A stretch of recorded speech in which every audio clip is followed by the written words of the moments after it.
ಚುನಾವಣೆ ಹತ್ತಿರ ಆಗ್ತಾಯಿದ್ದಂತೆ BSY ಅವರನ್ನ ಸಿಎಂ ಸ್ಥಾನದಿಂದ ಇಳಿಸಿದ್ದು ಅದಕ್ಕೂ ಆಗ್ತಾ ಇದೆಯಾ? ಪದೇ ಪದೇ ಅವರನ್ನು ಮುಂದೆ ಪ್ರೊಜೆಕ್ಟ್ ಮಾಡ್ತಿದ್ರಿ. BSY ಅವ್ರನ್ನ ಮತ್ತೆ ನಾನು ಪ್ರಸ್ತಾವ ಮಾಡ್ತಾ ಇದ್ದೀನಿ. ನಾನು ಅವ್ರ ಜೊತೆ ಸುಮಾರು 45 ವರ್ಷಗಳ ಕಾಲ ಕೆಲಸ ಮಾಡಿದ್ದೀನಿ. ನನಗೆ ಸುಮಾರು 18-20 ವರ್ಷ ವಯಸ್ಸಾದಾಗಿಂದನೂ ಕೂಡ ಅವ್ರ ಜೊತೆ ಕೆಲಸ ಮಾಡಿದ್ದೀನಿ. ಅವ್ರ ಜೊತೆ ಸಾವಿರಾರು ಕಾರ್ಯಕ್ರಮ ಮಾಡಿದ್ದೀನಿ.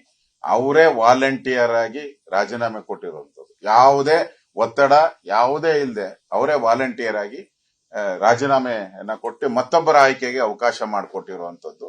ಅದನ್ನ ವಿಧಾನಸಭೆಯಲ್ಲೂ ಹೇಳಿದ್ದಾರೆ. ಮತ್ತೆ ವಿಧಾನಸಭೆಯಲ್ಲಿ ಹೇಳಿದ್ದಾರೆ, ಮತ್ತೆ ನಾನು 150 ಸ್ಥಾನವನ್ನ ಬಿಜೆಪಿಗೆ ತಂದೇ ತರ್ತೀನಿ ಅನ್ನೋ ಮಾತನ್ನ ವಿಧಾನಸಭಾ ಅಧಿವೇಶನದಲ್ಲೂ ಮೊನ್ನೆ ನಡೆದಂತ ಅಧಿವೇಶನದಲ್ಲಿ ಹೇಳಿದ್ದಾರೆ. ಅದಕ್ಕೆ ಯಾವ ರೀತಿ ಅವ್ರಿಗೇನು ಬೇಸರ ಆ ತರದ್ದೆಲ್ಲ ಏನು ಇಲ್ಲ. ಅವರು ಬಿಜೆಪಿ ಅಧಿಕಾರದ ಬರಬೇಕು ಅನ್ನೋದು ಒಂದೇ ಉದ್ದೇಶ, ಸ್ವಂತ ಇಚ್ಛೆಯಿಂದ ಅವರು ರಾಜೀನಾಮೆಯನ್ನ ಕೊಟ್ಟಿದ್ದಾರೆ. ಸರ್, ಈಗ ಅಶ್ವಮೇಧ ಕುದುರೆ ಹೋಗ್ತಾ ಇದೆ ನಮ್ದು ಅಂತ ಹೇಳಿರಿ, ವಾನಪ್ರಸ್ಥಕ್ಕೆ ಹೋಗಿರೋರಿಗೆ ನಾಯಕತ್ವ ಕೊಟ್ಟಿದ್ರಲ್ಲ ಸರ್, ಯಡಿಯೂರಪ್ಪನವರು ವಾನಪ್ರಸ್ಥ ಕಳಿಸಿದಿಲ್ಲ. ಯಡಿಯೂರಪ್ಪನವರು ರಾಜಕೀಯದಿಂದ ನಿವೃತ್ತಿ ಆಗಿಲ್ಲ.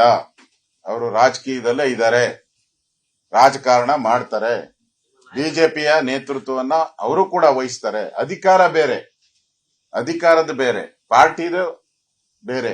ಅದರಿಂದ ಪಾರ್ಟಿಯ ಎಲ್ಲ ಇವಾಗ ನ್ಯಾಷನಲ್ ಕೋರ್ ಕಮಿಟಿಯ ಸದಸ್ಯರಿದ್ದಾರೆ. ಸಂಸದೀಯ ಮಂಡಳಿಯ ಬಹಳ ಇಡೀ ದೇಶದಿಂದ ಆಯ್ಕೆ ಆಗಿರುವಂತದ್ದು 12 ಜನ ಅಲ್ವಾ ಸಂಸದೀಯ ಮಂಡಳಿ. ನಮಗೆ ಕ್ಲಾರಿಟಿ ಇವಾಗ 12 ಜನದಲ್ಲಿ ಇಡೀ ದೇಶದಲ್ಲಿ ಅವರು ಕೂಡ ಒಬ್ರು ಇದ್ದಾರೆ.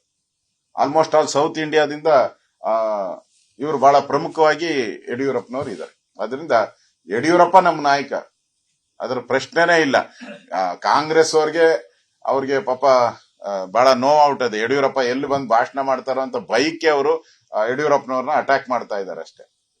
ಆಗ ನಾನು ಕೇಳಕ್ ಇಸ್ತೀನಿ, ಕಾಂಗ್ರೆಸ್ ಅವ್ರಿಗೆ ಇಷ್ಟು ಪ್ರೀತಿ ಇದ್ರೆ ಯಡಿಯೂರಪ್ಪನವ್ರು ಬಹಳ DK ಶಿವಕುಮಾರ್ ಅವ್ರು ಬಹಳ ಪ್ರೀತಿ ತೋರಿಸ್ತಾ ಇದ್ದಾರೆ. ಇನ್ನೊಂದು ಕಣ್ಣೀರ್ ಹಾಕೋದೊಂದು ಬಾಕಿ ಇತ್ತು. ಹಂಗ ಯಾಕೆ ಯಡಿಯೂರಪ್ಪನವ್ರ ಮೇಲೆ ಕೇಸ್ ಹಾಕ್ಸಿದ್ರು? ಯಡಿಯೂರಪ್ಪನವ್ರಿಗೆ ಜೈಲ್ಗೆ ಹಾಕ್ಸ್ತವ್ರು ಯಾರು? ಇದೇ ಕಾಂಗ್ರೆಸ್ ಅವರಲ್ವಾ? ಅವಾಗ ಯಡಿಯೂರಪ್ಪನವ್ರ ಬಗ್ಗೆ ಕಣ್ಣೀರ್ ಯಾಕೆ? ಯಾವ್ದು ಕೇಸ್ ಹಾಕ್ತವ್ರು ಯಾರು? ಕಾಂಗ್ರೆಸ್ ಅವರು. ಸರ್ಕಾರ ಯಾರ್ದು? ಸೆಂಟ್ರಲ್ ಗವರ್ಮೆಂಟ್ ಅವ್ರದ್ದು, ಸೋನಿಯಾ ಗಾಂಧಿ ಅವ್ರದ್ದು. ಈಗ ED ಬಗ್ಗೆ ಹೇಳ್ತಾರೆ, ಈಗ CBI ಬಗ್ಗೆ ಹೇಳ್ತಾರೆ. ಅವಾಗ ಜನಾರ್ದನ್ ರೆಡ್ಡಿನ ಒಳಕಾಕ್ದಾಗ 2 ವರ್ಷ, ಯಡಿಯೂರಪ್ಪನವ್ರನ್ನ ಅರೆಸ್ಟ್ ಮಾಡಿದಾಗ ಲೆಕ್ಕ ಇಲ್ಲ. ಯಾವ್ದು?